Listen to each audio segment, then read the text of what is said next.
Hello, welcome back. It's Monday. That means it's Meldon Law Monday, and it's Buddy Martin. And standing by in the Orange and Blue Room is the quarterback, Shane Matthews. We'll talk about a lot of things today. We got to talk about a little golf because the incredible run of Scotty Scheffler has just blown us away. And tonight, I'm going to talk about an interview I wish I had had and done as well.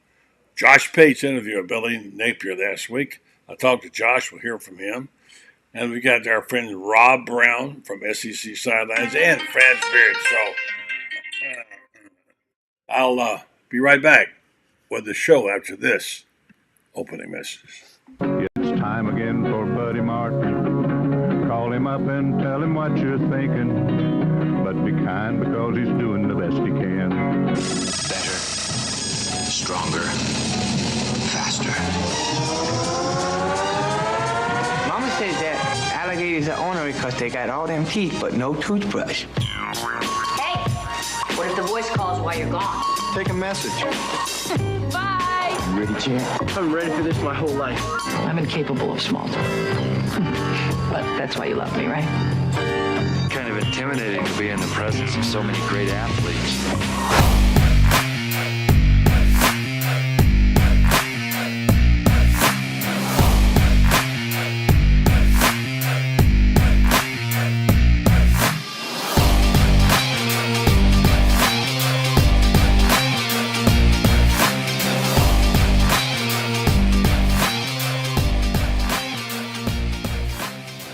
Good evening and welcome to the program. I'm Buddy Martin. The program is called The Buddy Martin Show, with you 4 nights a week and sometimes more. Often heard on the program, conducted by Shane Matthews, called Pot Up with Matthews, who happens to be standing by right now in the orange and blue room. So let's not wait any longer. Let's go and see what the QB is up to besides playing golf, etc., etc., etc. And good evening to you, Shane. How you doing, buddy? I'm doing all right, Shane. It's kind of slowed down a lot, but I will say one thing. I got to give credit where credit is due. I thought the interview that Josh Pate did last week with Billy Napier was outstanding. I wish I could have done it, but they chose him to do it, and he did an outstanding job. I don't know if you saw it or not, but he revealed more of himself in that one interview with Josh Pate than he revealed all the last 2 years. You see it? I did not, buddy. I knew nothing about it. Haven't heard anything about it either. Yeah, it's the talk of the internet, and we've got Josh on tonight. We got a couple of bites from him, and I've just finished writing an article for GatorBait about why he was so able to the ability to talk and what he asked him and his approach. And I was very impressed with Josh, but I did not know him. Do you know him? I've heard of him. Is he a former athlete or just a No, journalist? he's a guy from Columbus, Georgia, who hung around a talk show and asked if he could possibly observe about 5 years ago. And, and he finally one day he was watching and the co-host got sick. You know the old story. He went on the air. They never got him off. And now he has the largest audience of any digital sports broadcast. And comes out of, I guess, Nashville now. He did a really brilliant job, I thought, and was very even-handed about it. And the way he talks about it in the piece is that he kind of knew the parameters. He told Billy what it was. It's long form. We're going to sit down and talk. We're not going to go back and edit anything or take bites out. I just want to talk to you about football, about your team, what's going on there. And what I loved about it is that right off the bat, he asked Napier about his feelings about how things were going, in the program. And Napier threw it back to him and said, well, you've been here all day. You've seen it up close, and apparently got unprecedented access. Rick Hurtado and everybody else gave him whatever he wanted. And he said, what do you think of it? And I will say this. He came right back and said, you know what? I think what is perceived out there among the fans and what you feel like it is in here are two different things. He was exactly right. He thinks Billy gauges it by how things are in his quote-unquote rooms. And outside that beltway, there are people who are not real happy about it and have some reservations. So he was honest with him, and he had a good talk with him about it. He talked about calling plays. He said he would call him again next year. He talked about he kind of a little bit dodged the special teams issue, but it was really the most frank and candid interview, 1 hour that I've seen with Napier yet. I think that's what we have to have more of from the head coach. Reveal to us who he is and what he's about and why he's that way. I thought it was brilliant. Well, I guess I need to pull it up and listen to it. How you probably should. It's on YouTube, huh? It will be on YouTube. Yeah, it's Josh Pate. It's called Late Kick with Josh Pate. He came down and interviewed all the coaches in Florida and set up everybody in advance. I guess the one school that turned him down was Florida State. I'm not sure. But he did them all, sat down with all of them, interviewed all the head coaches. So we're just very impressed with the fact and that somebody finally got him to talk, which we haven't seen so far. Well, that's good. I'm glad people got to see a little bit of what Billy Napier is all about. And I am too. Yeah, I'm glad he did too. I think you'll find that the results will be beneficial to him. And by the way, Pate didn't blow any smoke. He just talked candid like you and I would talk. So really good. So all right, Shane, how was your weekend? Did you watch the golf? And if you did, I'm sure you did at some point in time. Now, what do you think of Scotty Scheffler? Oh, I mean, I played a lot of golf. I watched a lot of golf.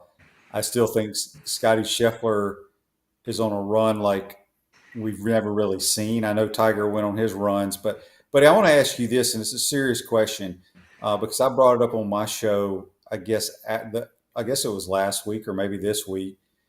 Or maybe it was a text feed. I was with a bunch of guys that I played golf with. And they talked about like in 99, 2000, when Tiger was really in his run, they sent me I wish I could find it, like the top 25 players in the world. Mm-hmm.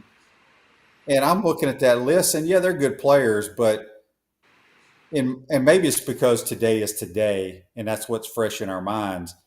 But the level of play of today's top 25 to that top 25 is like night and day, in my opinion. Well, and I don't know.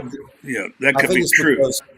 I think it's because Tiger was so far ahead of the curve, like being athletic, so to speak, being in shape. Mm-hmm.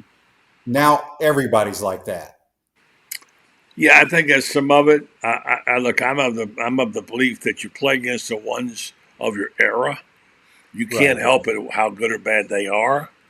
You know, it's like saying, well, look who Florida beat back when they won those SECs. The SEC wasn't that good, you know. Look, they were the best. There were some really good players back then, believe me. I follow golf very closely. And, you know, I since the Palmer and Nicklaus days and Trevino and Watson all the way down. Tiger was a phenom. I was in the golf business at the time, helping run a golf tournament in Denver.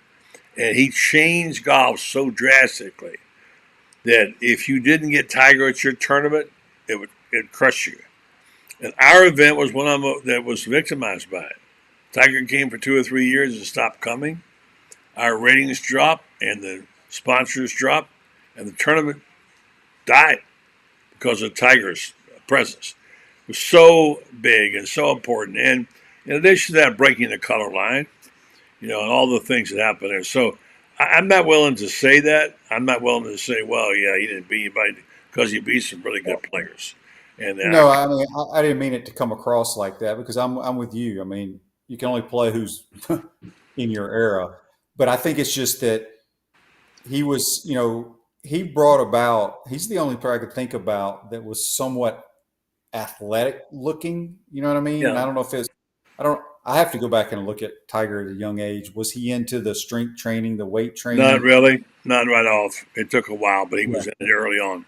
He was a stick of a figure when he first came out there. Yeah, I mean, he was hitting it farther than everybody else, and now every one of these guys bombs it. But Scotty Scheffler is a machine.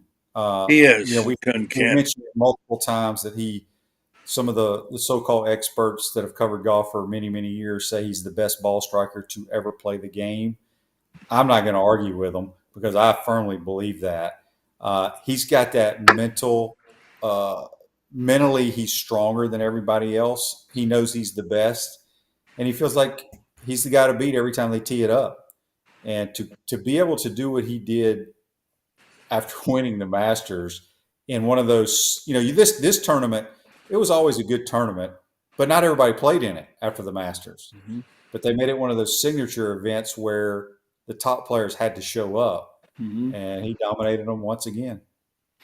Yeah, and by the way, Tiger did dominate. I saw him play his first tournament at 16. Saw him hit off number 10 in LA, and he was, I think, 16 or 17. He had his tee shot in the Barranca with all that nasty grass in there. And I thought this kid's going to learn a lesson right now about trying to take an iron out of there and hit it up, because that would just choke your club off. So I said, I'm going to watch him and see what he does. He took out a long iron and slapped it up in front of the green. At age 16 or 17. He was different. Just an amazing athlete and an amazing player, mentally tough. And what he has done has been incredible. I'm not ready to say to cheapen anything he's ever done. Because I'm not ever going to say that. I just, speaking of young kids, did you see the 15-year-old kid from Ponte Vedra make the cut at the Corn Ferry tournament? I did not. Tell me about it. I can't think of his name, but he's a homeschool kid over in the Ponte Vedra area. Played as a 15-year-old, the Corn Ferry, made the cut. I think he came in 17th in the tournament, and he may be turning pro. I'm not sure about all that, but he's a little bitty, skinny little lefty, really good player. Huh? I did not. Well, some things happened today in football, I guess, in recruiting. There's always something.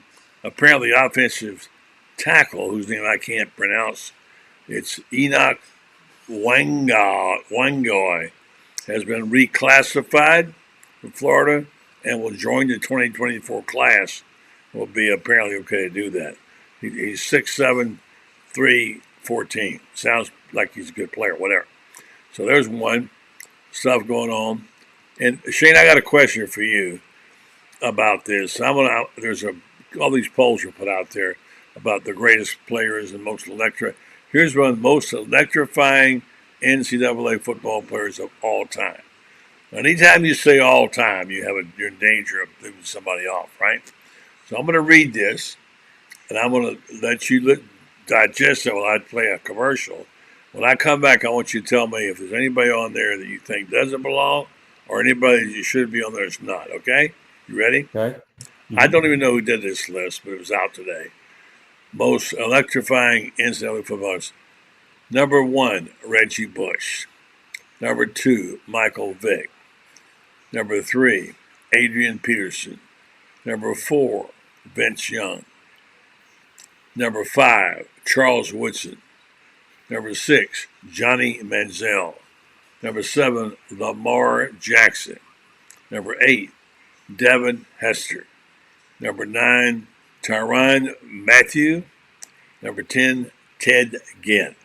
That's the list. Let's see if our listeners can see any holes in it, or let's see if anybody on there doesn't belong on there.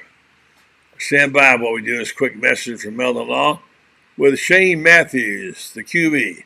Pot up with Matthews tomorrow morning. He's got a great guest. You don't want to miss it. Jeffrey Meldon. Jeffrey, you do a show where you ask a lot of questions. I've got one for you right now, okay, regarding how do you know whether your case is being handled right and what to do about it. In medicine, you can get a second opinion if you're not satisfied with the doctor's opinion that they have. And do you have that in law? Can you do that with lawyers? Yeah, buddy. As a matter of fact, we get quite a few calls from folks that have signed up, particularly with the big box law firms, that they do a hell of a good job of putting ads on TV. But after that, they don't really measure up to the way we try to create a client experience that's outstanding. And we're always willing to review a case and give a second opinion, just like with a doctor, because not all law firms are created equal. I guess that's a normal thing. Just go to Meldon Law, Google it, and find out, and just give them a call. And like you say, if you come in, you get to see a Meldon. You don't get shuffled off to somebody else. You get to see a Meldon, and that's good to know because a lot of people don't know how to do that stuff, like me. And maybe you can coach us through. So Meldon Law, they won't back down. They will take your questions about your case if you have a question. Yes, whether it's a new case or an existing case, give us a call. We'd be glad to go over it with you. There's no charge to review your case with you, and a lot of times it makes good sense just to get a second opinion. Good stuff from Meldon Law. They don't back down, but they will give you a second opinion. All right, thank you, Jeffrey. Let's go back to the start of the show. He looks so tense every Monday night sitting there. He's just like a ball of nerves. It's a tough day for him. He has a lot of pressure in his job. All right, I gave you the list. You want me to read it to you again? No, I have no problem with the top 7. Is this like a certain era? No, this is supposedly these dudes did this of all time. Okay, well, the last 3 I don't think should be there at all. Okay. Not even close. Okay. First of all, Devin Hester, he's in the Hall of Fame as a returner, which is somewhat surprising to me. In the National Football Hall of Fame, Pro Football Hall of Fame. I don't remember I don't remember enough of him to be on that list. Mm-hmm. Who are the last 2? I can't read them, buddy. Ted Ginn, Tyrann Mathieu, Honey Badger, and then Ted Ginn, who returned the kick 100 yards against. Oh, Tyrann Mathieu? Yeah. He was a heck of a player, but I don't know about. I mean, when you say electrifying, I have zero problem with the top 7. Okay. Zero. Okay. I would not have those bottom 3 in my list, and I don't know who I would put on my list. I'd really have to sit down and really think about it. Kind of agree with you. I can think of 1, maybe 2. How about Percy Harvin? Well, I've always said, in all my years of being a Gator, Percy Harvin's the best person I ever saw with the ball in his hands. Yeah. So that's electrifying, however you want to phrase that. Yeah. So we agree on that. We agree on that. Percy Harvin. A lot of FSU fans think Peter Warrick belongs in there. Well, I would not disagree. I think Peter Warrick deserves it before those bottom 3. Yeah. I would even put what's his name from Florida State, the tailback, Warrick Dunn. Yeah. I don't know where they came up with those final 3. I really don't. I don't either. Random lists, you don't know what the basis of it was, but I just thought I had not thought about that. So at least we'll make up our own list one day, Shane, and do our own deal. All right. All right. So let's get back to the matter of Billy and the football and the interview he did, and I found out an interesting thing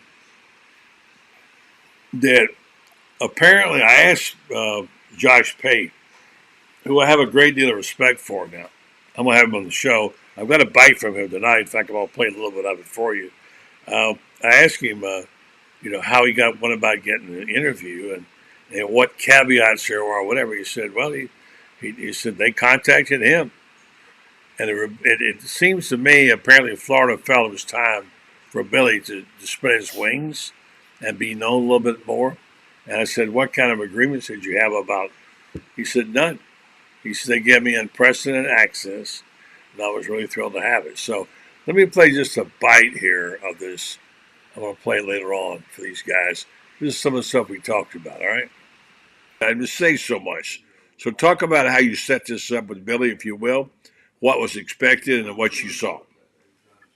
Well, I appreciate you saying that. It's one we had circled, and because I know what you said is true.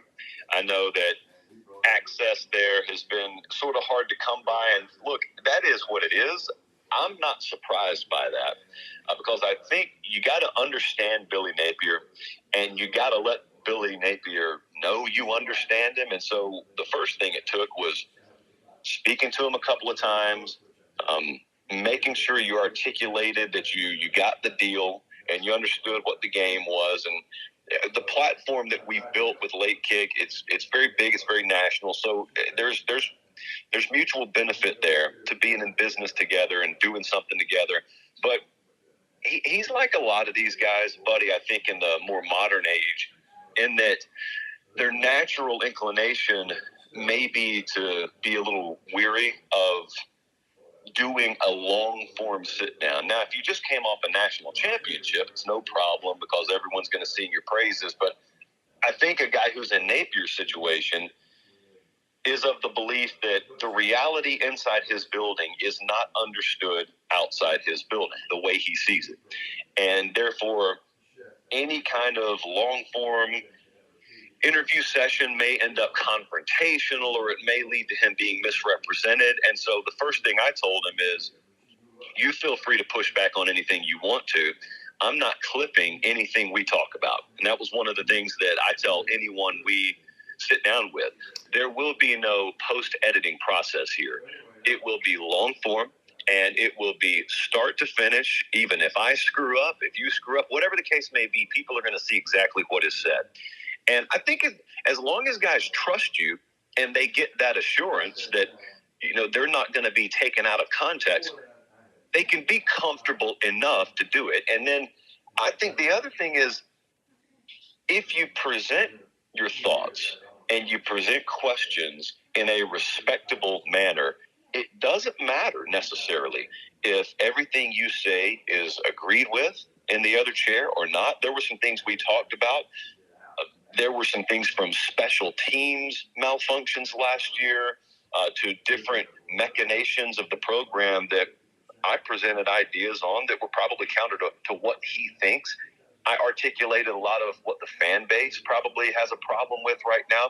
He had no problem with it. It was presented in a respectable manner. He offered his viewpoint. But I just think that the hardest part these days, for better or for worse, is gaining the trust of those guys who are still relatively new to the power level of head coaching, and they understand what the task at hand is. I think sometimes they believe if I properly articulate what it takes to turn around a program and why it doesn't happen overnight, it'll sound like I'm making excuses. And that's not just Billy Napier. I think that's the case with a lot of guys. And so they dip their toe in it, and they get ripped 9 ways from Sunday and get told they're making excuses, and they throw their hands up in the air and they just say, all right, well, screw it then. I'm not even going to bother with this anymore. I kind of agree with that last comment. Do you, Shane? Yeah, I mean, like I said, I don't know who Josh Pate is, but everything I just heard, I do agree with his approach. It's kind of cool. I mean, I've never really heard someone who's going to do an interview like that tell that person, "Look, we're not clipping anything. What's said is going to be heard." I've never heard that before. That's kind of cool. Yeah, and I think about the sometimes of how this is done, how we're approached, and why he doesn't do more things with us. Obviously, he's distrustful, and obviously we've gone about it the wrong way. I think I would love to see you sit down with Billy and talk to him about his offense. You have no reason not to. You know the game. You're a Gator. I mean, that to me would be a very important part of the sort of edification of Gator fans about who he is, talking to people that they know. And I hope this is the first venture out in this area where he'll start doing more of these things, Shane. Yeah, possibly. I think when you talk about the trust factor, I think the head coach with the media has changed over the years because of all the social media. I know Coach Spurrier still to this day has a great relationship with you, with Bianchi, Pat Dooley, Chris Harry. I mean, that shows what his relationship was when he invites you guys to, his wedding anniversary parties, the reunions, all that kind of stuff. So I don't know if Billy has that relationship with any of the beat writers. He probably feels more comfortable doing an interview with a national guy who's not around every day. Exactly. and you know that Coach And Spurrier. here's the other thing, buddy. Billy probably feels like if he lets Buddy Martin or Chris Harry, well, now Chris and Scott Carter, you got to put them Right, aside they because work for the university. they work for the university. But let's say like you or Edgar Thompson or Zach Alvaverdi, if you get the interview, he's really going to piss off everybody else. That's true. That's very true, and I think he's probably a certain truth in it. I had Edgar on my show, and I asked Edgar if he was bothered by it, because Edgar works his tail off, and he didn't get that kind of access. He said, well, not really, but I think he was a little bit, that he didn't get that interview. But anyway, I think you're right. That's spot on. If he doesn't give it to the local media guys, there won't be that problem to deal with. So I hope he's learned something, we've learned something. By the way, a name to add to that list, the most exciting players, Johnny Rogers. You didn't see him play. I did. You're going way back. I would throw Bo Jackson, Herschel Walker in if we're going to go back in those days. I would too. Yeah, I would put them both in there. Yeah. Herschel is a different kind of power runner, but he was elective. He was electric. So yeah, those other dudes don't belong on there. All right, Shane, running out of time. Give me your thoughts on what's going on now. The softball team is still hanging in there. Baseball team is brutal. We talked about softball's ranked in the top 10 in America. They're 37 team. And you're happy with that, right? They're going to keep rolling right along. They're going to Georgia this weekend. They play Florida State Wednesday night, but Tim's got a really good team. Baseball, I'm glad they at least got one in Vanderbilt in Nashville, hoping they can get at least one against Arkansas. And they're going to have to find a little bit of momentum if they make it to the SEC tournament.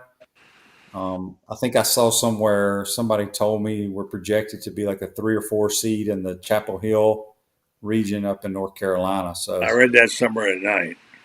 Yeah, I mean, it hasn't gone well. You know, we haven't pitched it well. I think everybody knows that. But when we do pitch it well, we don't hit. It's been a combination of everything. What about Cagliari? What an amazing thing. Is it 9 straight games now? Is that what it is? Well, I'm not sure if he hit one Sunday. I think it was for 9 straight games. And I think, don't quote me on this, Sunday's game, or maybe it was Saturday's game. It was a Thursday, Friday, Saturday. I don't know if he hit one. Maybe he did. I can't remember. But I think somebody said 9 straight, whatever it was. Okay. All right. Well, he's he's a freak, man. And he's got a chance to make a lot of money and play a long time in the majors. Yeah. I see Dan Bond on there. He was out in Dallas-Fort Worth for the National Gymnastics. If you watched them, I did. They got to the Final Four, but then got beat. He goes, I didn't get beat. They finished 4th, and LSU had a big rush at the end and won their first national title. But Jenny Rowland had a tremendous year to get to the Final Four in a year. Not supposed to be her year. They got a lot of young gymnasts that are going to be special. So great year for the gymnastics team. Yeah, very good. I mean, back-to-back championship runs. I mean, they were there last year. And as you mentioned, they were missing some girls this year that are training for the Olympic team. Yeah.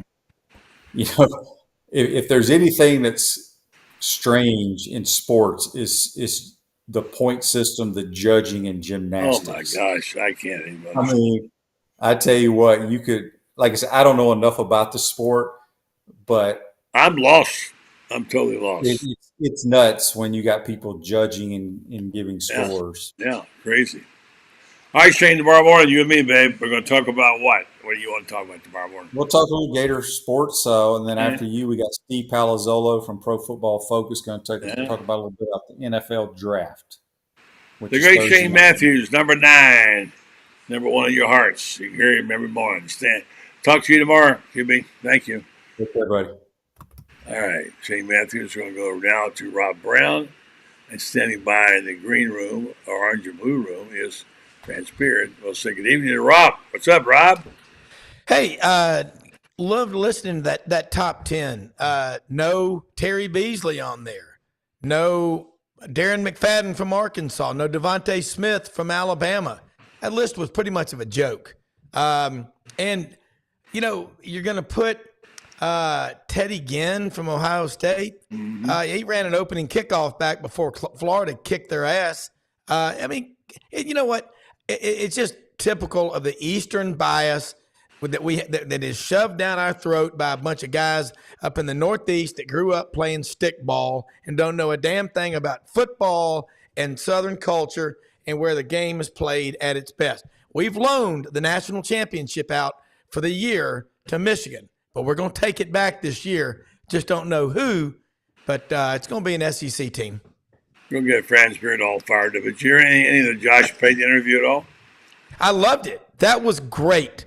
Yeah, buddy. Could you not have him on video? Because I know he does a ton of. He's on all over undercover in 24/7 Sports. Josh, I think he's in Columbus, Georgia. He is getting out there doing the interviews. Yeah, great, buddy. There should be an endowed. We brought it up this morning. Fran's heard me say this. Why not have an endowed lifetime scholarship? I know at Auburn there's $600,000. You pay for one of these, a professorship for journalism, true grit journalism. Jack Hairston. It was brought up. Why not Buddy Martin? Seriously. Why?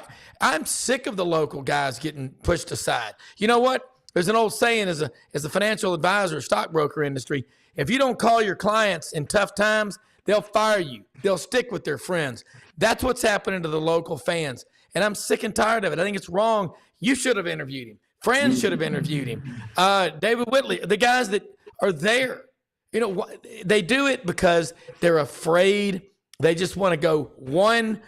Why not have relationships with the local people like you and Fran's and all y'all's team? They don't want to do it for one. They got to do it for the other. I understand what you. Thank you for standing up for us. Let me play, and I'm going to bring Fran's on to this. He's saying we'll play a few more minutes of this interview with Josh Pate. I want to try to roll it forward where we said. Just say so much. So talk about how you set this up with Billy, if you will. What was expected overnight. It'll sound like I'm making excuses. And that's not just Billy Napier. I think that's the case with a lot of guys. And so they dip their toe in it, and they get ripped 9 ways from Sunday and get told they're making excuses, and they throw their hands up in the air, and they just say, all right, well, screw it then. I'm not even going to bother with this anymore. Well, I think you're right. And as a guy who's been around this horn a lot with coaches, there are different kind of cats. I love coaches as a whole. In this era of hot takes, they're so afraid of getting a hot take, and they spend their whole time trying to avoid that. And I think what I want to talk about, did you have any prearranged deal with him other than what you just said about, you didn't say you wouldn't ask about this or ask about that, and did they contact you or did you contact them? They contacted me, and I talked to Rick Hurtado over there a fair amount, so I normally give guys a heads up a few months ahead of time. Hey, we're probably going to be doing something this spring.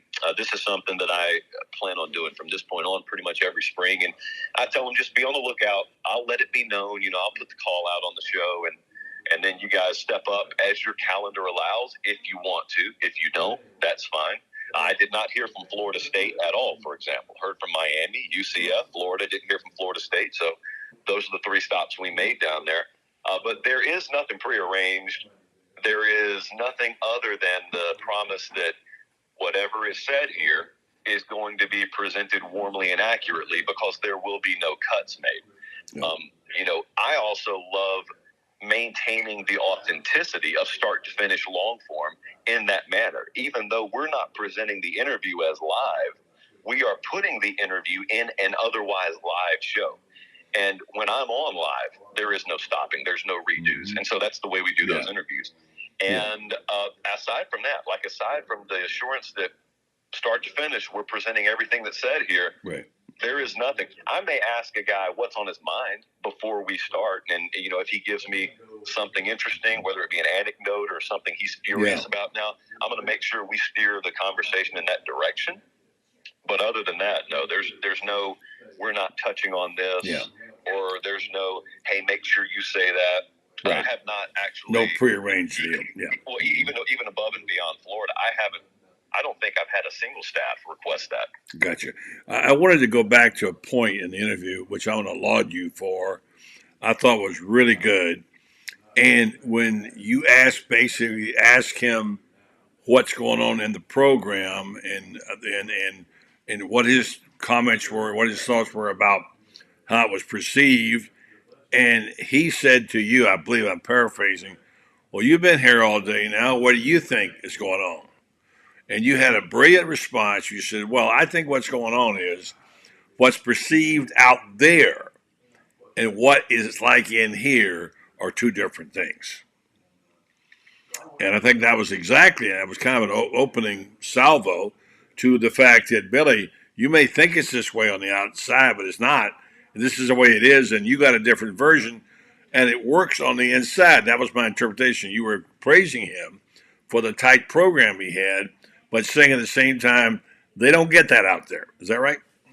That is right, yeah. Because, look, at the end of the day, you're just being judged on your record.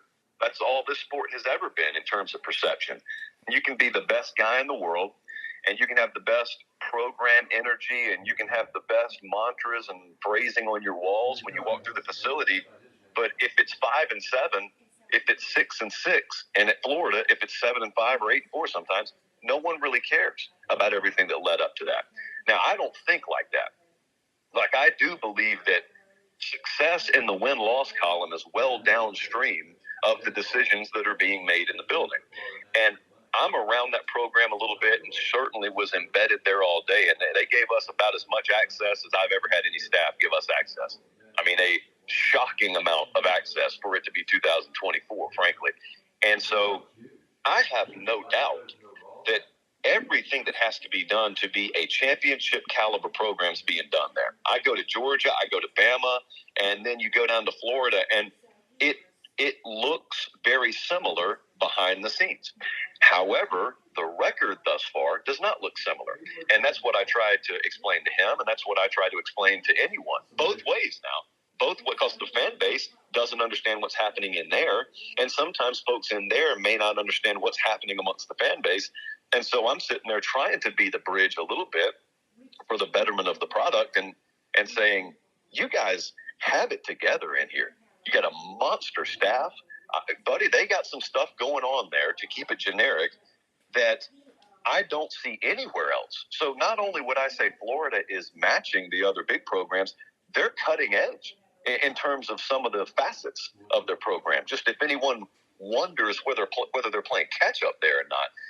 But at the same time, I don't think that that's understood to the point that it should be, which was one of our purposes for going down there. And so that's what I wanted to explain to outsiders who just define it as a 500 program or a sub 500 program. Well, last year's team was a sub 500 team, but I think the program's operating at a really high level now. All right, that's pretty high praise right there, I'd say, for an outsider. Well, how I heard that, let's bring France aboard and get his take on it. We want to hear what others think. Sometimes we're just a little too close to it. Let's go to the Orange and Blue Room and see what the Francois is talking about and thinking if he heard that or not. Evening to you, France. Good evening, guys. How are you tonight? Good. Did you hear that? Yeah, I did. Yeah, I did. Your thoughts? It was fair. He's right. The outside world is only going to look at, you were 6-7, and then you're 5-7, and they're going to think. And I've already heard it. Well, what's next? 4-8.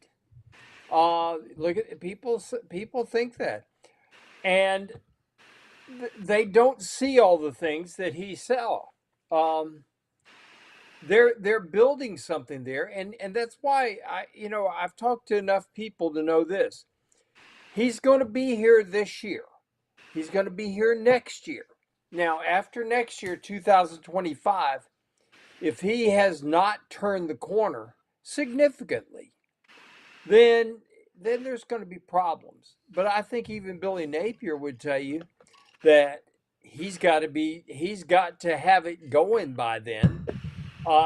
He would tell you that there's a sense of urgency to have it going now. And the reason being is He's on a recruiting roll right now. He's doing very, very well.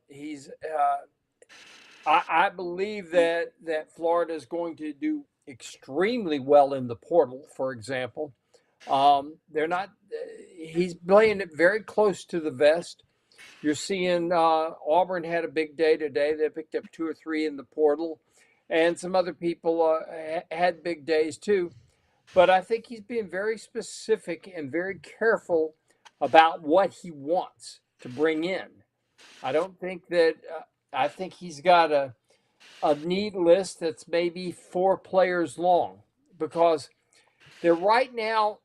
They had a kid that reclassified for 2024. Yeah, I want to ask you about him, by the way. Big guy. Big, yeah, really big kid. 6'7", 314. Yeah, they don't make size anymore. He got an 83-inch wingspan, nearly 7 feet tall. So, as you stretch it out. And you got to take that. But with that means they're 2 over the scholarship limit right now. So kids have got to go. And if he brings in any other guys, kids have got to go. We've only had 1 transfer out. That's Manny Nunnery. And I'm not 100% certain he's gone. I'm not sure that he won't be back. He did this before last year and then came back. I think that he's a guy that they'd like to have around. And maybe this is, I don't know all the ins and outs of this, but this might be just one of these little NIL tantrums, like, okay, when you get me my money, then I'll come back, or something like that. But they're going to have to lose some kids, and they're going to bring in 3 or 4. I think they want to bring in a wide receiver, another one that's got some experience. I think they want to bring in another experienced offensive lineman, preferably a guard. I think they're satisfied with their tackles. I think they want to bring in a guard, and I think they want to bring in 1 more defensive lineman. And that may be it. They're going to let everybody else do the transfer thing. And you got to look, they've only had 1 guy transfer out, and they have not had anybody transfer in so far. So they're running a pretty tight ship, buddy and Rob. I don't, again, what does that mean? We don't know anything till the fall. No matter what you bring in now, these guys have got to put in. But let me throw one thing in since we're talking about stuff. I don't know if anybody has seen what Lane Kiffin just did at Ole Miss, but he's already got 2 stud running backs there, and he just brought in 2 more. He brought in Henry Parrish back, and he brought in Ja'Cory Merritt from New Mexico, a guy that gained like 1,200 yards last year. Ole Miss is absolutely, positively loaded. Yeah. I'll let Rob speak to that because he covers it. Let me do this. I want to get an overall perspective of, after talking and hearing what Pate said about this team from his viewpoint. And Rob is a little bit, got a little bit more distant look at 10,000 feet up, and talk about the Billy Napier he saw and discussed that we heard. And Franz, you cover it every day. You know him better than any of us. When I get with you and see what you think about how that checks out, whether or not you feel like Billy should talk to a local person like yourself to reveal some of that. Stand by, I want to tell you about Titan MRI, North Central Florida's newest premier independent diagnostic testing facility. Excited to let you know Titan MRI is now open and serving the greater Gainesville, North Central Florida area, focused on you, the patient, having a great customer service experience. We know most people lead a busy life and they have regular business hours, but they're also, sometimes you need to have a different appointment. You can do that at Titan MRI. They'll actually make you a special appointment for nights or weekends to meet your scheduling needs. Their equipment's modern, and their MRI unit has one of the largest bores opening of any of the newer high-strength MRI units. Check them out, TitanMRI.com. All right, you heard him, friends. First, Rob, let me go back to you. And what was your opinion of Billy Napier before? What is it now? And did this interview, if you haven't heard it, maybe you didn't, does it change anything you think about him or his program? Because it's pretty complimentary. Yeah. I mean, look, from being in Memphis and covering the SEC and just growing up in this culture, you always ask this question if Florida's not winning. You know, Florida athletically, financially, you've got everything. It's kind of you're on a gravy train with biscuit wheels. How can you not win in football at Florida? It's like misspelling your own name. But if you're changing coaches constantly, it's like in the investment world, you've got active management, passive management. You've got a buy and hold mentality. If you're constantly trading in the account, you're not going to give some of these stocks enough time, but you got to have a strategy. But the bottom line, look what happened to Tennessee. They had to get rid of Philip Fulmer after the 2008 season. And what was it? 14 years before they had a double-digit win season. They won 11 games in 2022. I like what y'all are saying, you and friends. I heard Allie Peak Wilbur on this show. She's right. If you keep changing coaches every 2 or 3 years, you're just basically repeating stupid. Rinse, rewash, recycle. What's going on, the reason the fans get so angry is they don't know these coaches. Look, people don't fire their stockbroker, their financial advisor, if he's their friend as well, versus the one that just calls him when he's trying to sell them something. These fans need to be able to connect with Billy Napier and that staff. Florida's not lacking for money. The Hefner Center is incredible. But as a friend of mine embedded at an SEC school told me, you know what? Just as all these schools are peaking in the arms race for facilities, it doesn't matter as much because before the kid leaves, him and his 15 or 20 members of his entourage, they're going to sit down and say, yeah, that's a nice facility, nice weight room, nice football indoor stadium. What are you going to give me?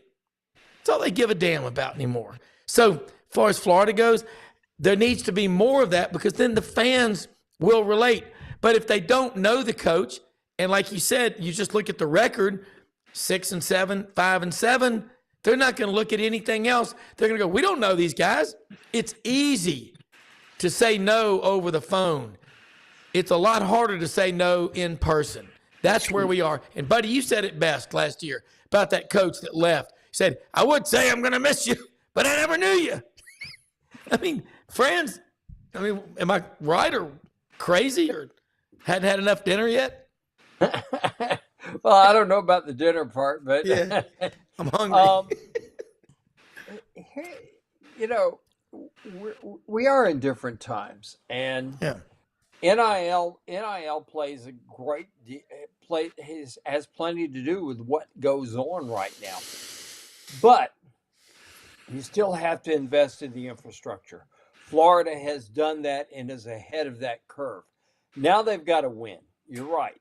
And when they win, there will be more than adequate money for NIL. I know, as Buddy does, a lot of people who say, when they win, they can have all my money. I mean, the old chicken and the chicken came first before the egg or whatever.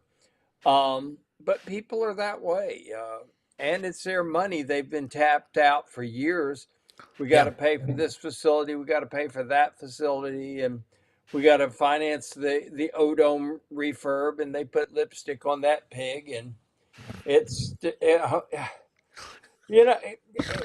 Buddy, can I say something? I got myself in this corner. I got to get myself out of it. Go ahead, friend. For what Auburn, they could have turned that into the indoor practice facility and made a dandy one out of it. They really could have. It was already there.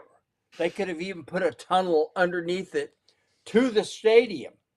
Underneath the street to the stadium. It would have been very simple to do. They could have saved an extra grass practice field or whatever like that in doing so. But no, they didn't. They chose to put lipstick on the pig. They could have spent, for less money than what we ended up spending, we could have gotten Auburn's Arena or the Ole Miss Pavilion, which are two gorgeous facilities that at Auburn, you're 43 feet. At the farthest point, you're 43 feet from the action. You know, at Florida, they have to pump oxygen to you up in that upper deck, and I mean, you need binoculars to see the ants down on the court. Playing. It reminds me of being at the Final Four when you're sitting up there in the nosebleeds there, and the only difference is they got 80,000, we got 12,000, 11,000, and we're still way up there looking down on the action. I mean. We've done some stupid things at Florida, I guess is what I'm trying to say, buddy. And now we've compounded things like that stupid stuff. We've overspent on facilities, I think. We've spent a lot anyway. And now people are saying, I've given you all this money. Now you want NIL money too? Yeah. When you going to win? When you win, I'll come back and give you more. Is that what you're hearing, buddy? I think that's pretty common. I think there's some real loyal ones who will continue to give, but you don't have that Ben Hill Griffin bailout like maybe you used to. And I'm not really sure where they're going to go, but I know one thing.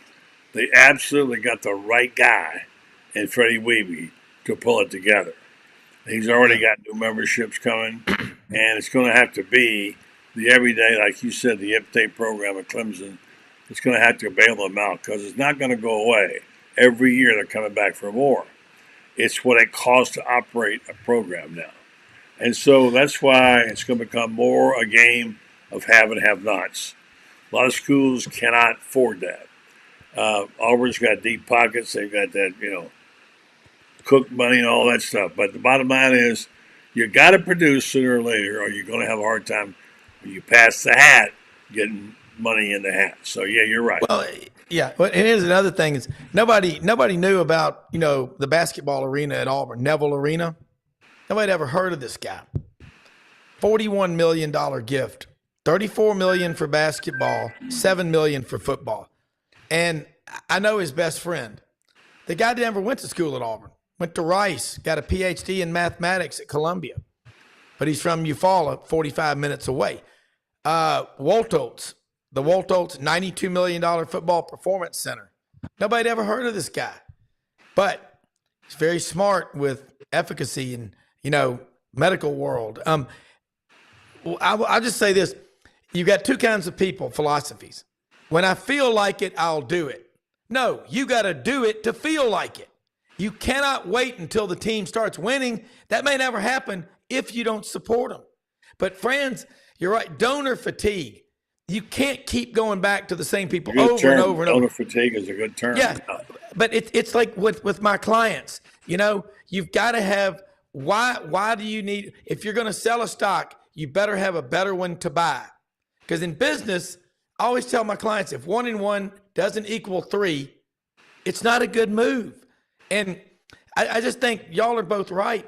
The facilities at Florida, just build a new basketball arena. And what Florida's becoming, though, what's scary academically, just from people I know trying to get in that school, a friend of mine's son, he just got in. But, he's almost a 36 on the ACT. Y'all are becoming the UVA of the Southeastern Conference. Well, more than you realize, and you're exactly right. France has got friends. I get friends all over the state. Some of these kids are off the charts, the maximums. They are legacies, 3 generations.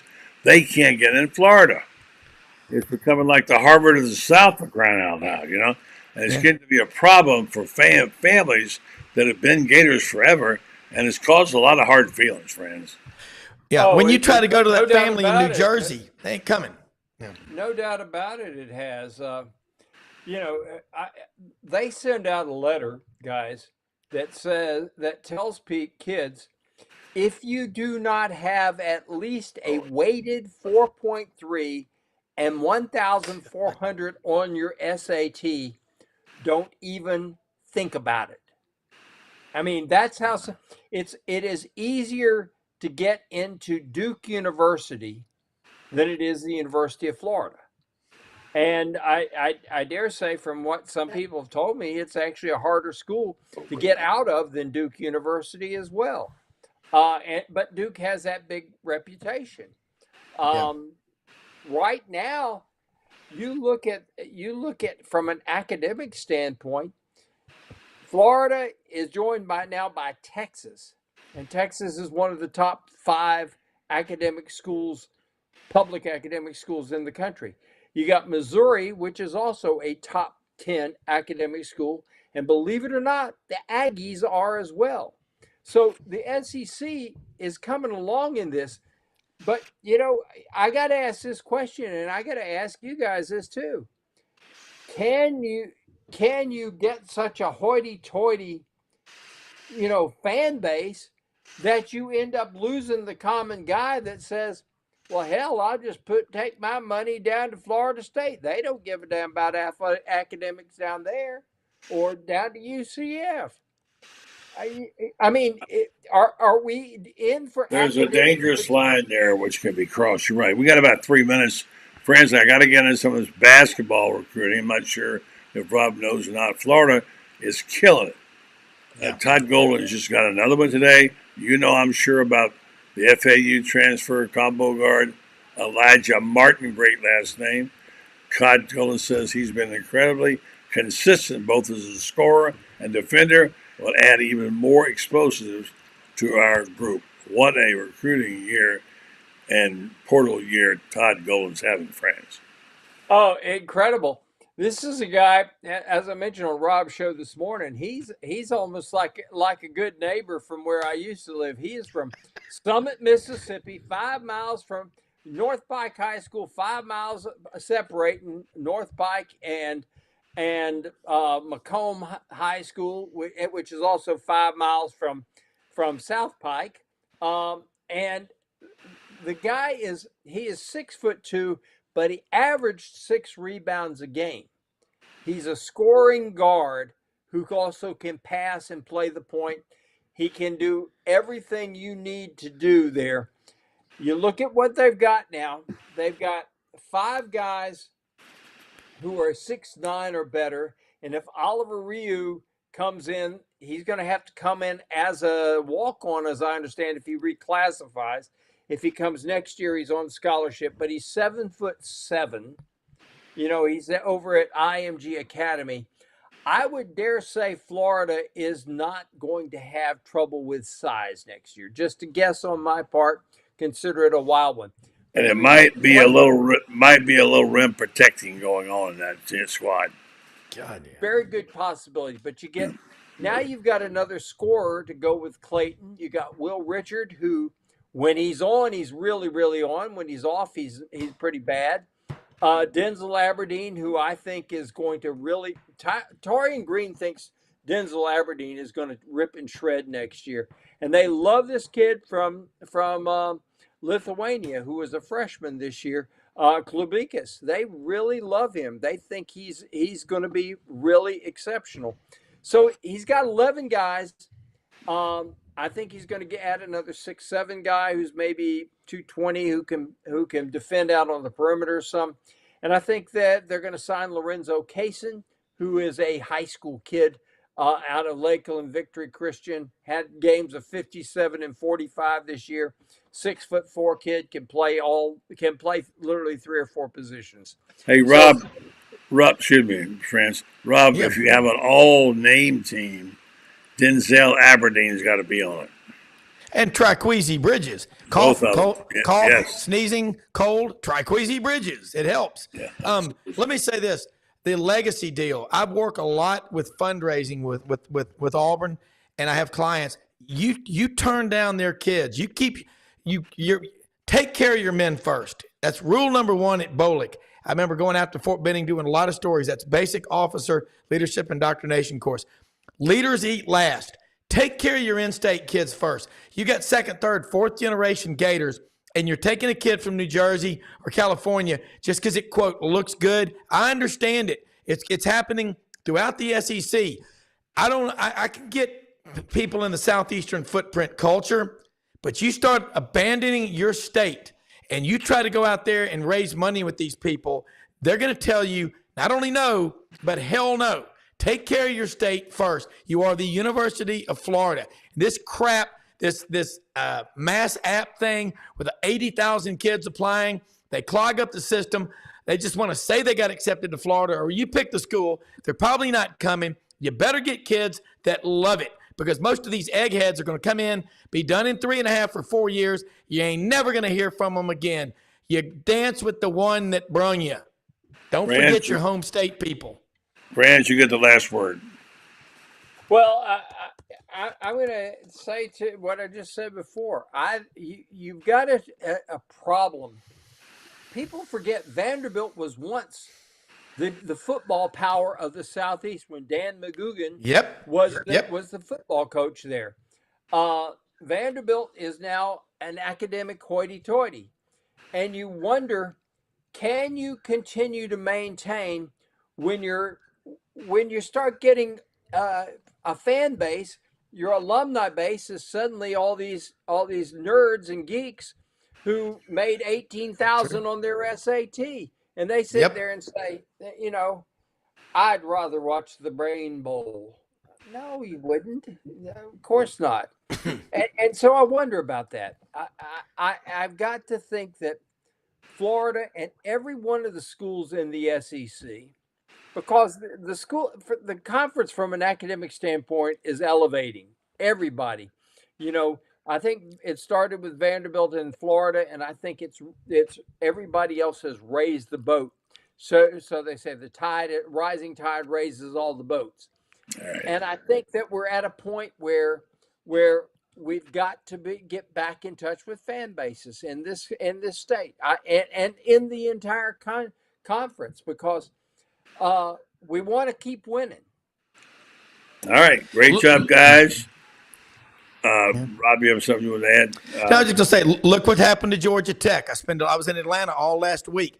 You got to go out with a bullhorn and drop flyers from above to tell the kids there's a college football game there. Most of them don't know. And they say football, they think soccer.